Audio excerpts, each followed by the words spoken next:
Monsieur Terglave, bonjour. Bonjour. Comment vous est venue l'idée de vous associer au salon SoJob?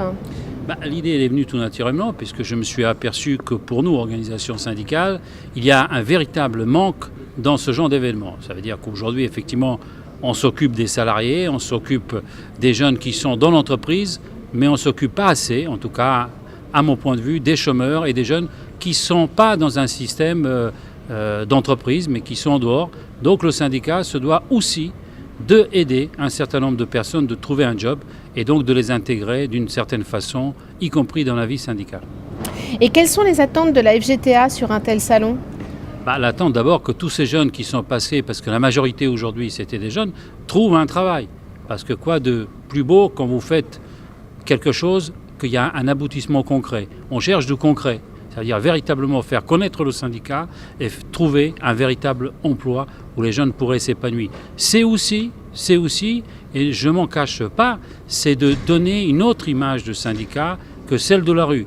On sait qu'on est aujourd'hui, nous, toujours en première ligne quand il s'agit de défense des droits des salariés, mais on est aussi, et on doit être encore plus, en première ligne pour trouver des emplois et des véritables emplois bien payés. Pouvez-vous dire quelle est la stratégie déployée par la FGTA-FO auprès des demandeurs d'emploi et notamment des jeunes?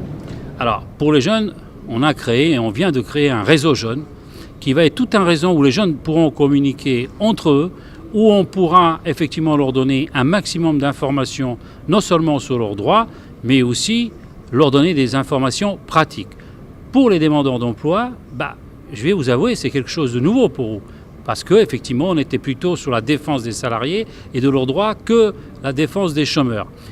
On va essayer d'aller d'abord à la rencontre des chômeurs, d'essayer de construire non seulement des reconversions pour certains, d'aider à la formation des chômeurs et surtout, c'est ça, trouver un job, ça veut dire que créer aussi dans ce pays enfin un climat social où les patrons pourront embaucher. Ça veut dire pas un climat, j'ai envie de dire, négatif, licencier pour embaucher, ce qui est le cas des propositions du gouvernement aujourd'hui, mais embaucher pour embaucher parce qu'il y aura une dynamique par la croissance.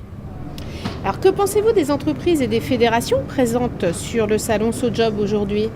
J'en pense de bien parce qu'elles sont déjà là. Ça veut dire qu'elles jouent, qu'elles croient à la même chose que nous.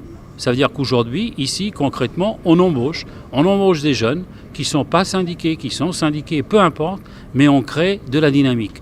J'en pense aussi que ces entreprises ont un dialogue social plutôt positif, voire très positif pour certaines, et d'autres, à travers notre nouvelle relation, j'espère aussi qu'il y aura un dialogue social encore plus constructif. En tout cas, je les remercie d'être présents ici à nos côtés. Et un dernier petit mot pour nos visiteurs? Écoute, ça c'est un grand merci, parce que c'était une grande angoisse pour moi, et je dis pour moi, mais pour ma fédération, parce qu'on fait des choses, on croit que ça va marcher, mais on ne sait pas jusqu'au moment de l'ouverture. Ces centaines de visites nous ont confortés et on va continuer à créer une dynamique, toujours pour un but unique, c'est que les jeunes et les moins jeunes trouvent un emploi. Merci Monsieur Terglave.